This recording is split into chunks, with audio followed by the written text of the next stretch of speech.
To be a holly jolly stream miss this year with 8 major studio releases coming right to your home, available for streaming on Christmas Day. Paul McGuire Grimes sat down with the star of the most anticipated movie of the year, Wonder Woman 1984. Thank you so much for the support behind you there. Oh my, I'm just glad you noticed. Thank you. Yes. I like that display right behind you. Oh, Patty, thanks. I appreciate it. The time will come, Diana. And everything will be different. When kids approach you on the street and they find out that you're Wonder Woman, what is their reaction? What do they say to you? Being able to have them recognize me and admire the character that I do is just, it means the world. And it's the purest, best feedback one could ever ask for. For those out there that may think, I don't really dig superhero movies, I don't know, what would be your hook to get them to watch Wonder Woman 1984? You know, it's not a superhero film, it's just a great film. And so I think the humor, the cast, the sparkly colors, you know, the fun, I hope that that's what makes people see something for them in it. Nothing good is born from lies. And greatness is not what you think. I'm kind of curious, who are the superheroes in your own life? I have so many. Because I have such an appreciation for people who are humane and they run their lives in like a healthy way. It can be my family, my husband, my mother, my dad, my sister. It can be, you know, the people that I work with, Patty and Kristen or Chris. It can be anybody, Ruth Bader Ginsburg. Like, there are just so many people that I'm grateful the world has. Paul McGuire Grimes joins us now via Skype with more. Paul, I just watched Wonder Woman full way through the other night, which got me excited and ready for 1984. What'd you make of the sequel? I think that the sequel is so much fun and really one of the best movies in this kind of new DC extended universe, because you can tell that Gal Gadot is having an amazing time as Wonder Woman. This has a vibrant, robust 1980s vibe to it. And you've got Kristen Wiig and Pedro Pascal as the two main villains and are fantastic. We're not usually seeing Kristen Wiig as a villain, but she really has a really great transformation to it as well. And I think that there's really inspiring themes to it as well about truths, and that Wonder Woman is told at a very young age, no true hero is born from lies. So there's universal truths to it. I think that this really is great for a wide audience. I'll be curious to hear your ticket stubs, because I heard some other reviewers saying this was what we needed to end 2020. We needed something that lifted us up. How many ticket stubs for you? Giving it 4 out of 5 ticket stubs. It definitely lifts you up. It reminded me of old Christopher Reeves Superman movies as well, because it's flashy, a little larger than life, of course, like any good superhero movie should be. And I think it'll really inspire young kids as well. Well, the 80s are a great decade. Just so fun. Well, there are other big movies you can stream right now. Paul chatted about music with the stars of Sylvie's Love 2. Take a look. He's extraordinary. I think that jazz is such obviously a key element of this film. Were all the music choices written into the script, or did that kind of come in post-production with the music supervisor?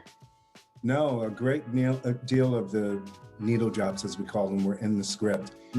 Starting with the Nancy Wilson Nearness of You that opens the story. Yeah, I wrote a lot of it while listening to these songs, so they found their way into the script. And did your appreciation for jazz evolve throughout making the movie? So I grew up going to jazz festivals all over, up and down the East Coast. And, you know, as you guys were talking about music, it takes me back to all of the CDs that I would listen to from my dad. And, you know, so it just, for me, it was like coming home. My band's playing tonight at 9 if you want to come. If someone wanted to just start listening to jazz, if they're like, I want to start listening to jazz, what would be the musicians, the albums that you would hand them as like, here's your introduction to jazz? I would say Miles Davis kind of blew. If you ask Nnamdi, he might. Nnamdi, when you used to listen to a lot of smooth jazz, what were some of your favorite records? I'm really asking. Listen, if someone was getting into, I'm not gonna go to my favorite, if someone was getting in, I would say listen to a Kenny G Christmas album. And, you know, that'll probably set you apart from the rest of the crowd. Hey, Paul, rapid fire question. What's your favorite film behind you? Stand By Me. Nice. I have about 7 copies of it behind me. Well done. I'm just loving our conversation. Unfortunately, we have to wrap it up. But thank you so much. I'm really excited for people to see this movie. It was really wonderful. All right, Paulie, you get a little bit of the vibe of that movie there. On the whole, what'd you make of it? I really love this movie. I mean, there's such an elegant, timeless, traditional love story to this, and you kind of feel that with its 1950s, 1960s vibe.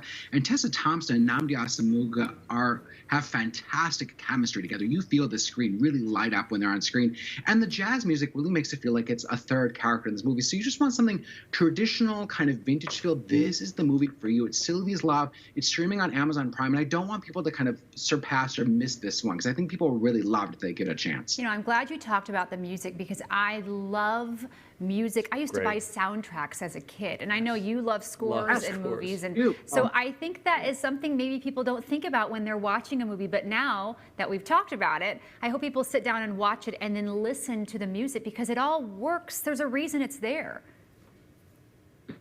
Yeah, and the music was really written into the script as well. So you know that they took their time figuring out what music do they want to showcase.